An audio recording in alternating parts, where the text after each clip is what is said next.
চাওক এই ৰাস্তাটো যেনেকৈ হৈছে বাইকেদিন ল'ৰা দুটা আহি পিছৰ লৈ যায় মহিলাগৰাকী হওক হেৰি হওক ল'ৰা কোনোবাই মোবাইল টানি থাকে টানি লৈ যায় কালিতো এনেকুৱা ঘটনা ঘটিল পৰি একদম তেখেতে মানে অটৰকেইটা টানি দিলে যিটো হয় সেইটোৱে হৈছে আৰু নিৰাপত্তা নাই ইয়াতে মাজে মাজে দেখা যায় ইয়াতে পুলিচ এটা দুটা ঘূৰি থাকে কিন্তু এইটো কোনো মানে নাই আৰু লাইটৰো কথা হেৰি আছে মাজে মাজে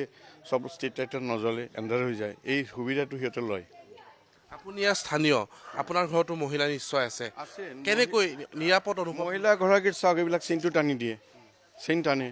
আৰু ল'ৰাবিলাকে মহিলা ল'ৰা বুলিও কথা নহয় আপুনি মতা মানুহ এজন যে মোবাইলটো লৈ এনেকৈ কথা পাতি থাকে আপোনাৰ ঘৰৰ পৰা ফোন আহিলে ফোনটো ধৰিলে টানি দিয়ে টানি লৈ গুচি যায় পিছপিনে যদি কোনোবাই টানি দিয়ে তেওঁতো কি হ'ব তেওঁ পৰি যাব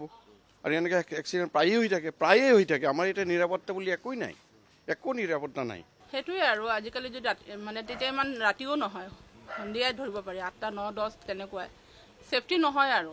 এনেকৈ লৈ যোৱা বেগৰ ওপৰত যদি টানি পিনি লৈ যায় প্ৰব্লেম হয় অকণমান পূৰ্বতে এনেকুৱা ধৰণৰ ঘটনা হৈছে শুনা পাইছোঁ হৈছে কিন্তু নিজৰ চকুত দেখা নাই আৰু শুনা পাইছোঁ